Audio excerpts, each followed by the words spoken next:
In today's Gospel, we read about Jesus attending the Feast of Tabernacles, and it can be very easy to mistake this reference to the Feast of Tabernacles as something minor or inconsequential. But in actual fact, this feast points us in a very important and powerful way to the work that Christ has come to accomplish here on earth. First of all, the Feast of Tabernacles was about commemorating the period of exile that the Jewish people spent, the 40 years of exile they spent in the desert, waiting for entrance to the promised land. Of course, this points us to Christ because Christ comes to open up the gate to the new promised land, the promised land of heaven. It is through his death on the cross and resurrection that path is now open to us. After the time of exile, the Feast of Tabernacles became known as the ingathering, and it was about celebrating the end of the harvest, the bringing in of the harvest. And obviously, one harvest comes to a close, another new harvest begins. And this is exactly what Christ has come to accomplish here on earth. He has come to bring an end to the old covenant, and he has come to open up the new one. One harvest comes to an end, a new harvest begins.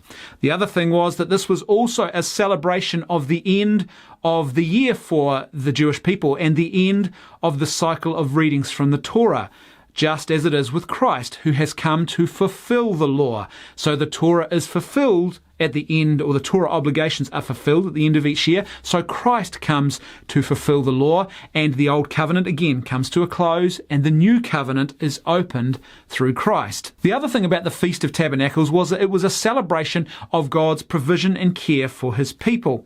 Of course, we see that played out in today's gospel, where there are various parties that actually want to kill Jesus, but we are told at both the beginning and the end of today's gospel readings that they are prevented from doing this. Because as the end of the gospel tells us, God's plan is playing out here. It is not his time.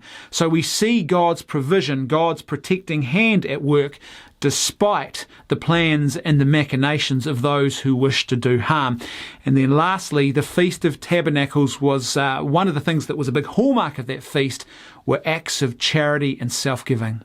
This points us to Christ because Christ is about to participate in the ultimate act of self-giving love. He is about to go freely to the cross. He is about to give of himself over to a painful and brutal and torturous death out of love for each and every one of us. So today, the mention of the Feast of Tabernacles is not at all inconsequential or passing. Instead, it points us to the very heart of Christ's work here on earth.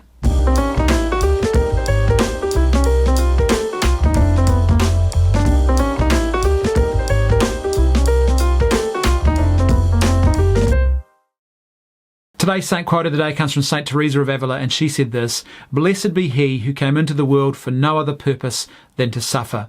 During this period of Lent, as we spend a more intense time of focus honed in on the life and the ministry of Christ, it's really important to remember that the cross is the pinnacle moment of this season.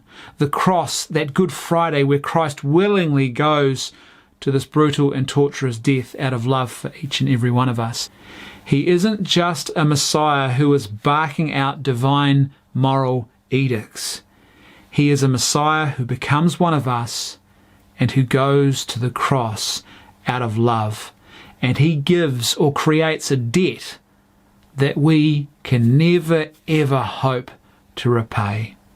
So at this time of Lent, let us focus more intensely on the blessing that it is that Christ came, that Christ died, and that Christ rose from the dead for our sake.